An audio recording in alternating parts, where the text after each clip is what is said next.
Today, we are tackling one of the biggest questions in English history, one that historians still argue about. How much did William the Conqueror actually change England after that huge victory in 1066? I mean, really think about that. Can a single battle on a single day completely transform an entire country? Can it change what people speak, how they're ruled, and even what their towns and villages look like? Well, after the Battle of Hastings, England was about to find out. But you know, the story doesn't really end when the fighting stops. For us, that's where it truly begins. Okay, so William is the new king. Great, but he's got this massive problem. He's a Norman king in England, a foreign country full of people who probably hate him. He needed to get control, and he needed to do it fast. So, what's his first move? Out with the old, in with the new. He gets rid of all the powerful English nobles and replaces them with his own loyal Norman buddies. But just handing out land to your friends isn't a long-term plan. He needed a proper system, something to make sure everyone stayed in line. And his big, game-changing idea was something called the feudal system. Now, at its heart, it's a pretty simple deal. You get land, and in return, I get your loyalty. It's kind of like the ultimate pyramid scheme for a medieval king, and it worked brilliantly. Let's break it down, shall we? Step 1, William stands up and says, "Right, I own all the land in England, every single bit."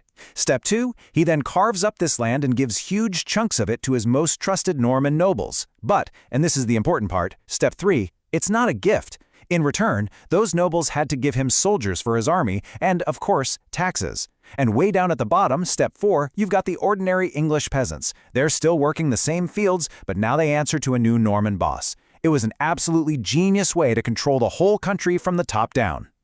But, you know, having a system on paper isn't always enough. William and the Normans, they needed to show everyone who was in charge now. They had to make their power real, something you could literally see every single day.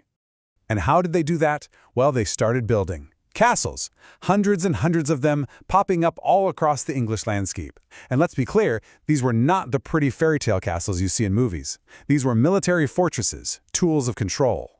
Every single castle had a job to do. It was a safe base for Norman soldiers, a watchtower to keep an eye on the locals, and most of all, it was a massive, intimidating symbol designed to scare anyone who even thought about rebelling.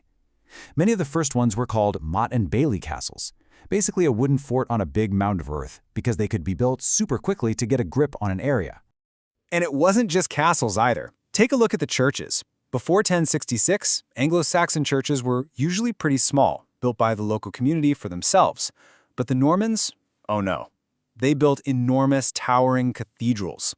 These things were designed to dominate the skyline, to make you feel small, and to scream, "Look at our power, look at our wealth."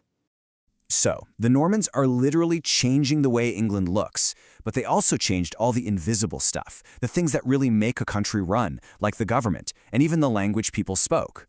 Now this was a huge deal. Before the Normans arrived, everyone in charge spoke Old English, but afterwards, the new kings, the new nobles, the new judges, they all spoke Norman French.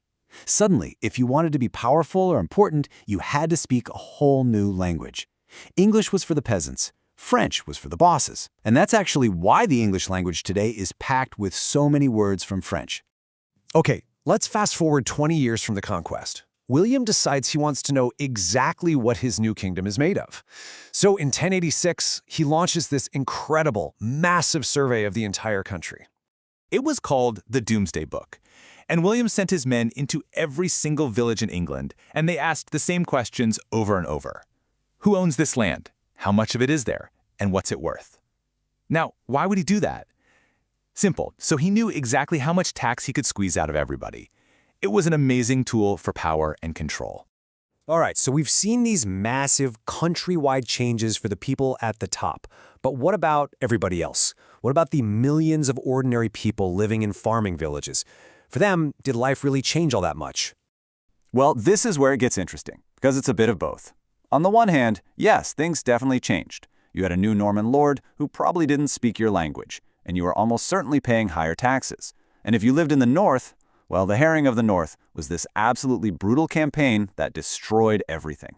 But, on the other hand, people still lived in the same farming villages. They still relied on the same basic medicine, and they still got around on foot or by horse.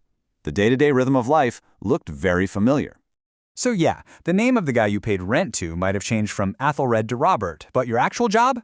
Plowing the fields, looking after the animals, hoping for a good harvest and trying to survive the winter? For most people, that part didn't really change at all. So let's pull all of this together. We've seen new kings, new castles, new laws, even a new language at the top. But we've also seen that for a lot of people, life just carried on. So what's the final verdict on our big question? The real answer is that it completely depends on who you were.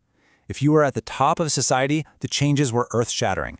A whole new group of people took over, bringing their language, their buildings, and their feudal system with them. But if you were a farmer at the bottom, the changes were smaller.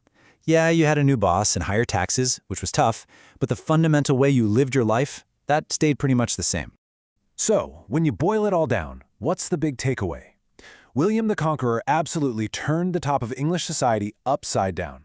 He completely changed who was in charge and how the country was run. But for the average person in the fields, the conquest was less of a revolution, and more like getting new management. As the seasons turned and daily life went on, much as it always had.